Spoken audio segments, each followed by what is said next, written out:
নিশ্চয়কৈ হিমাশ্ৰী, এই মুহূৰ্তত মই খানাপাৰা কেন্দ্ৰীয় বিদ্যালয়ত আছোঁ। কেন্দ্ৰীয় বিদ্যালয়ত যিহেতু এটা চেণ্টাৰ আছে আৰু এই নীট পৰীক্ষাৰ ঠিক বা মই ইতিমধ্যে উল্লেখ কৰিছোঁ। আৰু এই পৰীক্ষা কেন্দ্ৰটো বাহিৰৰ ভাগৰ পৰা ইয়াৰ যিটো পৰিৱেশ, সেই পৰিৱেশটো মই দেখুৱাবলৈ চেষ্টা কৰিছোঁ। ইয়াৰ পূৰ্বে যিহেতু মে' 3 তাৰিখে যিহেতু পৰীক্ষা অনুষ্ঠিত হোৱাৰ কথা আছিল, তাতেই আচলতে কিছু বিসংগতিৰ বাবে বা কিছু বিসংগতি হোৱাৰ বাবে তেওঁলোকে পৰীক্ষা বাতিল হৈছিল। আৰু বাতিল হোৱাৰ পিছত আজি পুনৰ এই পৰীক্ষা অনুষ্ঠিত হ'ব। 2 বজাৰ পৰা বিয়লি 5:15 এই পৰীক্ষা অনুষ্ঠিত হ'ব। আৰু তাৰ পূৰ্বে ইতিমধ্যে ছাত্ৰ ছাত্ৰীসকলে ৰাওনা হৈছে। আৰু যিটো কটকটীয়া নিৰাপত্তাৰ যিটো ব্যৱস্থা, সেই ব্যৱস্থাটো কটকটীয়াত কৰি তোলা হৈছে। আৰক্ষীৰ পৰা আদি কৰি তিনিতৰপীয়া নিৰাপত্তা ব্যৱস্থা গঢ়ি তোলা হৈছে। ইয়াত অসম আৰক্ষীৰ জোৱান, তাৰ সমান্তৰালভাৱে CRPFৰ জোৱান আৰু ভিতৰ ভাগতো আৰক্ষীয়ে সম্পূৰ্ণৰূপে যিটো নিৰাপত্তা দিশ, সেই নিৰাপত্তা দিশটো আচলতে কটকটীয়া কৰি তোলা দেখিবলৈ পোৱা গৈছে। আৰু যিসকল ছাত্ৰ ছাত্ৰী আছে, সেই ছাত্ৰ ছাত্ৰীসকলে 1:30 বজাৰ পূৰ্বেই তেওঁলোকে ভিতৰ ভাগত প্ৰৱেশ কৰিব লাগিব। আৰু ইতিমধ্যে বহু ছাত্ৰ ছাত্ৰী দূৰ দূৰণিৰ পৰা বহু ছাত্ৰ ছাত্ৰী আহিছে আৰু তেওঁলোকে ইতিমধ্যে এই পৰীক্ষা কেন্দ্ৰৰ ভিতৰ ভাগত প্ৰৱেশ কৰিছে। আৰু তেওঁলোকে সম্পূৰ্ণ তেওঁলোকৰ যিখিনি লাগতিয়াল নথিপত্ৰ আছে, সেই নথিপত্ৰ লৈ তেওঁলোকে ভিতৰ ভাগত প্ৰৱেশ কৰিছে। আৰু ইয়াৰ যিসকল নিৰাপত্তাৰ দায়িত্বত আছে, দায়িত্বত থকা বিষয়া কৰ্মচাৰীসকলেও তেওঁলোকৰ প্ৰতিগৰাকী পৰীক্ষাৰ্থী আচলতে যিসমূহ তথ্য আছে, যিসমূহ নথিপত্ৰ আছে, সেই নথিপত্ৰসমূহ তন্নতন্নকৈ পৰীক্ষা কৰিছে। আৰু মই এই মুহূৰ্তত উল্লেখ কৰিছোঁ। আৰু সমগ্ৰ অসমতে 17খন জিলাত মুঠ 68টা পৰীক্ষা কেন্দ্ৰ আছে। আৰু গুৱাহাটীতো ঠিক গুৱাহাটীতো আচলতে 15টাকৈ কেন্দ্ৰ আছে। তাৰ ভিতৰত এইখন খানাপাৰা যি কেন্দ্ৰীয় বিদ্যালয়, সেই কেন্দ্ৰীয় বিদ্যালয়ত এটা পৰীক্ষা কেন্দ্ৰ যিহেতু আছে। আৰু এই গোটেই ছাত্ৰ ছাত্ৰীসকলক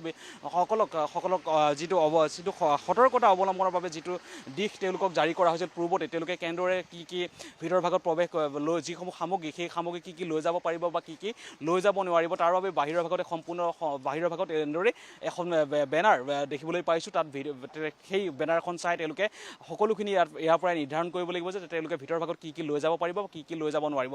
প্ৰথম কথা, যিসমূহ ইলেক্ট্ৰনিক ডিভাইচ আছে, সেই ইলেক্ট্ৰনিক ডিভাইচসমূহ তেওঁলোকে লৈ যাব নোৱাৰিব। তেওঁলোকে যিটো টেক পেন, আৰফোনছ আৰু কেলকুলেটৰ বা পেন ড্ৰাইভ, ব্লুটুথ, তাৰ সমান্তৰালভাৱে যিসমূহ খাদ্য সামগ্ৰী আছে, সেই খাদ্য সামগ্ৰী লৈ যাব নোৱাৰিব। জুৱেলাৰীৰ যিসমূহ সামগ্ৰী আছে, সেই জুৱেলাৰী লৈ যাব নোৱাৰিব। বা যিসমূহ অলংকাৰ তেওঁলোকে পিন্ধি যাব নোৱাৰিব। তাৰ সমান্তৰালভাৱে তেওঁলোকে চশমা পিন্ধি যাব নোৱাৰিব।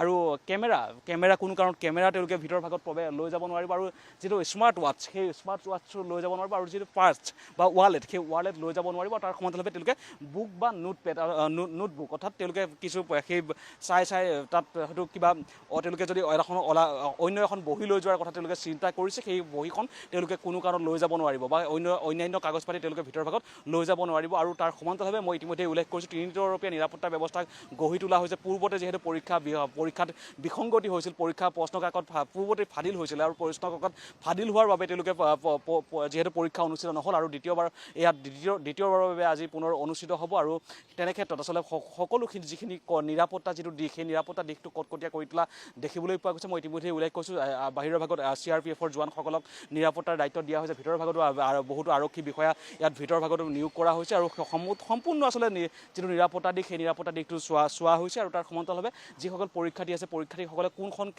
কোনটো ৰুমত বহিব, কোনটো কোঠাত বহিব, তাৰ সমান্তৰালভাৱে তেওঁলোকে কোনখন বেঞ্চত বহিব, সকলোখিনি কিন্তু ইয়াৰ বাহিৰৰ ভাগতে তেওঁলোকে লিখি থোৱা আছে। আৰু বাহিৰৰ ভাগতে প্ৰতিগৰাকী শিক্ষাৰ্থীয়ে তেওঁলোকে বাহিৰৰ ভাগতে ইয়াতে চাব আৰু চাই তেওঁলোকে ভিতৰ ভাগত প্ৰৱেশ কৰিব। আৰু এই মুহূৰ্তত মই পৰীক্ষা কেন্দ্ৰৰ যিসমূহ দিশ, সেই দিশসমূহ কথা মই উল্লেখ কৰিছোঁ। তাৰ সমান্তৰালভাৱে তেওঁলোকে ভিতৰ ভাগত কি লৈ যাব পাৰিব, মই যিটো লৈ যাব নোৱাৰে সেই কথাখিনিও ক'লোঁ। আৰু ভিতৰ ভাগত কি লৈ যাব পাৰিব, সেই কথাখিনি মই এই মুহূৰ্তত ক'ব বিচাৰিছোঁ। তেওঁলোকৰ যিখন এডমিট কাৰ্ড, সেই এডমিট কাৰ্ডখন তেওঁলোকে লৈ যাব পাৰিব। আৰু তেওঁলোকৰ যিখন আধাৰ বা পেন কাৰ্ড, বা অৰ্থাৎ তেওঁলোকৰ যিখন পৰিচয় পত্ৰ, সেই পৰিচয় পত্ৰ তেওঁলোকে ভিতৰ ভাগত লৈ যাব পাৰিব। তাৰ সমান্তৰালভাৱে তেওঁলোকে পাছপৰ্ট চাইজৰ ফটো লৈ যাব পাৰিব, ফটো লৈ যাব লাগিব। আৰু বা যি পৰিচয় পত্ৰ, ড্ৰাইভিং লাইচেঞ্চেই হওক, আধাৰ কাৰ্ডেই হওক, পান কাৰ্ডেই হওক, সেই যি অৰিজিনেল, অৰ্থাৎ যিসমূহ অৰিজিনেল ডকুমেণ্টছ, সেই অৰিজিনেল ডকুমেণ্টছসমূহ লৈ যাব পাৰিব। তাৰ সমান্তৰালভাৱে মই উল্লেখ কৰিছোঁ যে ইলেক্ট্ৰনিক ডিভাইচসমূহ তেওঁলোকে ভিতৰ ভাগত লৈ যাব নোৱাৰিব। আৰু ভিতৰ ভাগৰ যিটো সুৰক্ষা ব্যৱস্থা, সেই সুৰক্ষা ব্যৱস্থাটো কটকটীয়া কৰি তোলা হৈছে। ভিতৰ ভাগতো CCTV কেমেৰা আছে, বহু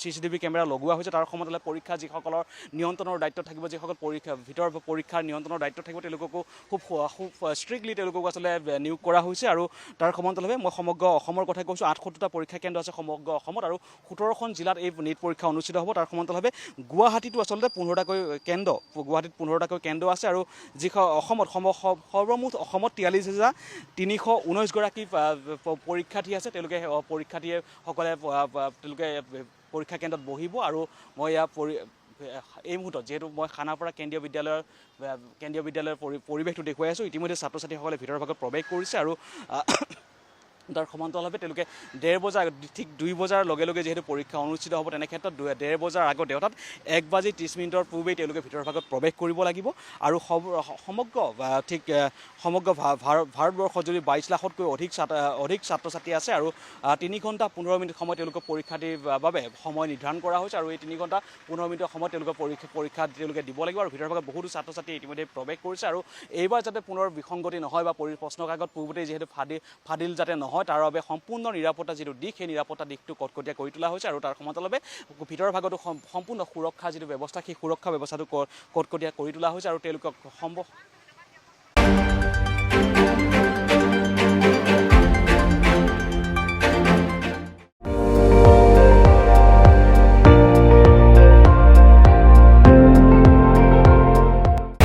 আপুনি চাই আছে ND24 সৰ্বশ্ৰেষ্ঠ নহয় সৰ্বোত্তমৰ দৌৰত।